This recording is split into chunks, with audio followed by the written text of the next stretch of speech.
तसल्ली रखें इंशाल्लाह ताला 8 फरवरी को पीटीआई की जीत होगी और हर जगह से जीत होगी इंशाल्लाह, और 2/3 मेजॉरिटी से जीतेगी इंशाल्लाह ताला। अवाम इस मरतबा बोलेगी और अवाम जो हल के खुदा है इंशाल्लाह इनकी आवाज अब सुनेगी। देखो पोस्टल बैलेट के लिए अभी अप्लाई नहीं किया गया, लेकिन अब की बात ठीक है, बहुत सारे केसेस में खान साहब को इन्वॉल्व किया जा रहा है और हम समझते हैं वो सारे पॉलिटिकल विक्टिमाइजेशन है और इसके पीछे सिर्फ एक ही मकसद है कि खान साहब जेल में रहे, वो कैंपेन ना कर सके, वो उस हक से महरूम हो, वो उसकी पार्टी को आइसोलेट करे, पॉलिटिकल स्फीयर से निकाले और उसको डिफीट करवाए। लेकिन तसल्ली रखें इंशाल्लाह ताला 8 फरवरी को पीटीआई की जीत होगी और हर जगह से जीत होगी इंशाल्लाह, और 2/3 मेजॉरिटी से जीतेगी इंशाल्लाह ताला। अवाम इस मरतबा बोलेगी और अवाम जो हल के खुदा है इंशाल्लाह इनकी आवाज अब सुनेगी।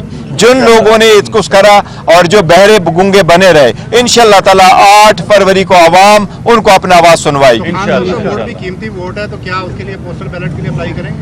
पोस्टल बैलेट के लिए ऑब्वियसली देखो अप्लाई करेंगे, अगर खान साहब इधर ही हैं तो फिर ऑब्वियसली खान साहब के लिए पोस्टल बैलेट की अप्लाई करेंगे। स्पेसिफिक लफ्ज जो खान साहब ने इस्तेमाल किया, उन्होंने कहा कि ये जो कोटीरिया है, ये ग्रुप जो है कि कभी इनके पास इख्तिदार, कभी इनके पास, और यूं इस इख्तिदार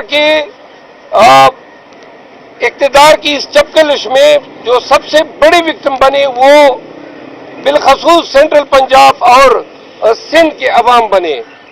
उन्होंने कहा कि पाकिस्तान के अवाम, ये सिंध के अवाम के लिए मैसेज देते हुए उन्होंने फरमाया कि जब पानामा रिलीज हुआ तो मेफेयर में 4 प्रॉपर्टीज जो थी वो शरीफ फैमिली की मंजरेआम पे आई। 18 अरब रुपए का एक मकान हसन शरीफ की मलकियत निकला। फिर शबाज शरीफ 24 अरब के मालिक जो है सामने आए। मकसूद चपड़ासी के 16 अरब रुपए निकले। और आज जब हम जहां खड़े हैं तो पता चलता है कि मकसूद चपड़ासी के 16 अरब समेत तमाम पानामा के चार्जेस, मेफेयर के 18 अरब रुपए की प्रॉपर्टी, इन तमाम से शरीफ खानदान को जो है अदालतों ने बाइज्जत बरी कर दिया है। उन्होंने कहा कि पाकिस्तानियों को यह समझ लेना चाहिए कि जो अजीजिया मिल है, अभी तक उन्होंने उसकी भी डिक्लेरेशन नहीं दी है कि ये मिल की मलकियत उनके पास कहां से आई। तो लिहाजा उन्होंने कहा कि सिंध के आवाम को ये बता दें कि इमरान खान शिर्क मुर्तकिब नहीं हो सकता है।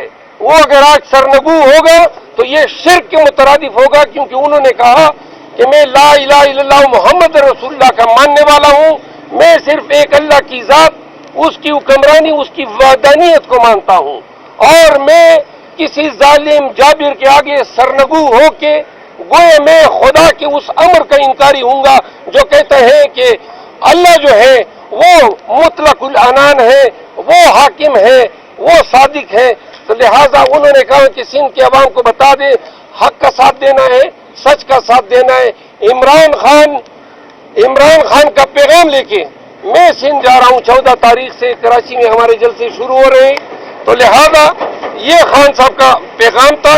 एक बात जो खान साहब ने और की कि ये जो इलीट कैप्चर है, ये जो कोटीरिया है या जिसको हम क्लिक भी कह सकते हैं, जो नून और पीपल पार्टी की शक्ल में बारी बारी करके मुल्क खुदादाद पाकिस्तान पे मुसल्लत किया गया है, उन्होंने कहा 8 फरवरी का दिन अब पाकिस्तानियों ने इस अशराफियत की बेखनी करनी है। उन्होंने कहा कि अगर मैंने डील करनी होती तो मैं उस वक्त ज़िमनी इलेक्शन में भाजपा के साथ कर चुका होता। मैंने न पहले डील की है न अभी झुकूंगा। मेरी ये जिहाद, ये जंग पाकिस्तान के अवाम की है। आज अगर मैं जेल में पड़ा हूं तो पाकिस्तानियों को इल्म होना चाहिए कि ये मुझ पे चार्ज लगा रहे हैं कि अल-कादिर यूनिवर्सिटी जो है, अल-कादिर यूनिवर्सिटी की जो जमीन है वो खान की है।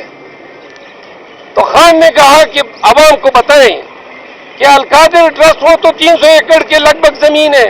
उन्होंने कहा नमल की जमीन 1000 एकड़ है, वो जमीन भी अवाम के नाम पे ट्रस्ट की शक्ल में, और अल-कादिर की जो जमीन है वो भी ट्रस्ट की शक्ल में ट्रस्टीज के नाम पे है। मेरी जात को एक तिनका तक जो है मैं उससे मुस्तफीद नहीं हुआ।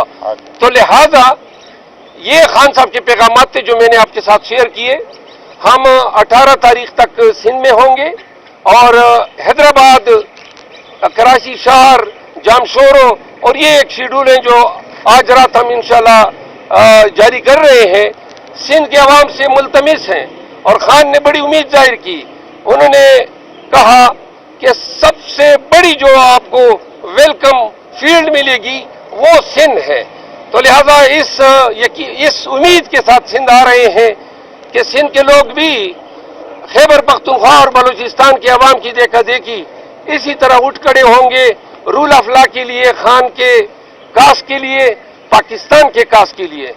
تو باقی جو ہے میں یہ ذاتی طور پہ کہہ رہا ہوں کہ انصاف جو ہے یہ میری ذاتی رائے ہے، اس کو ذرا تھوڑا سا ڈیفرینشیٹ کیا جائے، کیونکہ اس بیان کو یہ جو پہلے میں نے بیان دیا بے شک اس کا تعلق خان کے احکامات کے تحت چیئرمین صاحب کی موجودگی میں، بیرسٹر گور صاحب کی موجودگی میں اور تمام کی موجودگی میں یہ بات چیت ہوئی. لیکن جو انصاف کے حوالے سے میں ذاتی ایک بیان دینا چاہتا ہوں اور جس پہ گزشتہ ہفتے بڑی لے دے ہوئی، میں یہ کہنا چاہتا ہوں کہ انصاف اگر ہوتا تو لیول پلینگ فیلڈ نہ مانگی جاتی. یہ کس طرح کے الیکشن ہے کہ ایجنڈا پیرانے پہ پابندی ہے، نامینیشن پیپر جو ہے ان کی چھینا جھپٹی ہے، ہمارے امیدوار چوری چھپے گھروں کے اندر یا کہیں اور چھپے بیٹھے ہیں، کوئی لوگ پاکستان نہیں آ رہے ہیں، اور آپ کہہ رہے ہیں کہ لیول پلینگ فیلڈ آپ کو دیا جا رہا ہے. سب سے پہلی بات یہ پہلے الیکشن ہے پاکستان کی تاریخ میں جہاں پہ پاکستان تحریک انصاف کہہ رہی ہے کہ ہمیں لیول پلینگ فیلڈ نہیں دیا جا رہا ہے، اور عدالتیں کہتی ہے نہیں جی سکھ چین کی بانسری بج رہی ہے. اگر انصاف ہوتا، کل میں نے پشاور ہائی کورٹ میں بھی فاضل جج صاحب کو یہ کہا، میں نے کہا میرے کاغذات نامزدگی بحال ہونے سے انصاف نہیں ہوگا. جس نے نامزدگی مسترد کیے ہیں اس نے جرم کا ارتکاب کیا ہے. یہ کیسے فیصلے ہیں؟ 100% ریجیکشن کے فیصلے 100% جو ہے وہ سیٹیسائیڈ ہوئے، یعنی کہ 100% فیصلے غلط تھے. آپ نے ابھی تک ہمارا چینل سبسکرائب نہیں کیا تو ابھی سبسکرائب کریں اور بیل آئیکن کو کلک کر کے ہماری لیٹسٹ ویڈیوز کے بارے میں اپڈیٹ جانیں.